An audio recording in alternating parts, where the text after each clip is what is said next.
নমস্কাৰ, মই পূৰবী কলিতা শইকীয়া।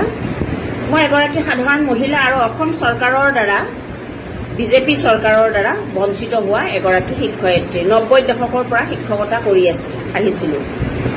চাওক, আজি ছচিয়েল মিডিয়াই হওক, সংবাদ মাধ্যম, টিভি চেনেলতে হওক, আমি কিছুদিনৰ পৰা এটা কথা দেখিবলৈ পাই আহিছোঁ। মুখ্যমন্ত্ৰীয়ে কৈ আছে যে জয়ন্ত মল্ল বৰুৱাৰ পত্নীয়ে যি 50 লাখ টকাৰ ৰাজ সাহায্য পাব, সেয়া আচলতে কোনো অপৰাধ নহয়, কাৰণ আজি মন্ত্ৰী আছে, কাইলৈ মন্ত্ৰী নাথাকিলে তেওঁলোকে ভাত খাব লাগিব।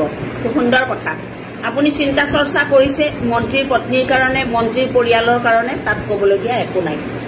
আৰু যিহেতু আপোনালোক মন্ত্ৰী বিধায়ক, গতিকে সদায় আপোনালোকৰ নিজৰ সুবিধাখিনি আপোনালোকে ল'বই। ভোট দিয়াৰ সময়ত আমাৰ পৰা ভোটখিনি বিচাৰি বিচাৰি ল'ব, আমাৰ সহজ সৰল মানুহখিনিক পতাই মিলি আপোনালোকে ল'ব। তাৰপিছত যিখিনি ভাল ভাল ফল, সেই ভাল ফলখিনি, ভাল সুবিধাখিনি আপোনালোকে লওক, তাত ক'বলগীয়া একো নাই। কিন্তু আচল কথাটো ক'বলৈ গৈছোঁ, চাওক, মই বঞ্চিত শিক্ষকৰ যিহেতু এগৰাকী সাধাৰণ সম্পাদিকা, সেইকাৰণে এই কথাখিনি ক'বলৈ গৈছোঁ।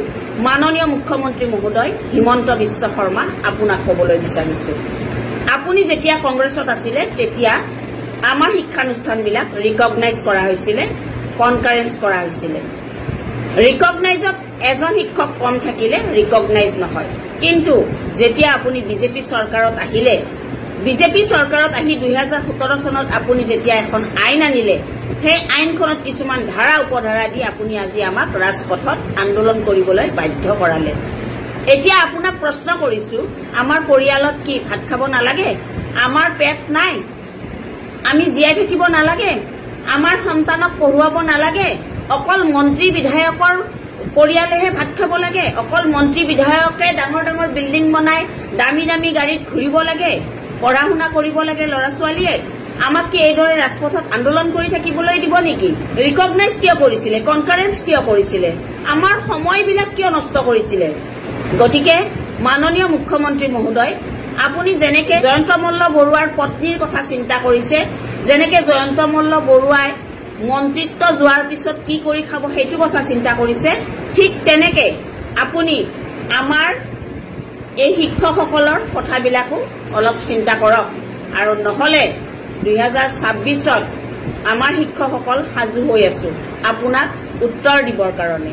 বহুত কষ্ট আপুনি দিছে, বহুতো শিক্ষকে আপোনাৰ এই আইনখনৰ কাৰণে আত্মহত্যা কৰিছে। ইতিমধ্যে বহুত শিক্ষকৰ অৱসৰ পালে, বহুত শিক্ষকে আপোনাৰ এই আইনখনৰ বাবে বহুত শিক্ষকে এতিয়াও ৰাজপথত আন্দোলন কৰি থাকিবলগীয়া হৈছে।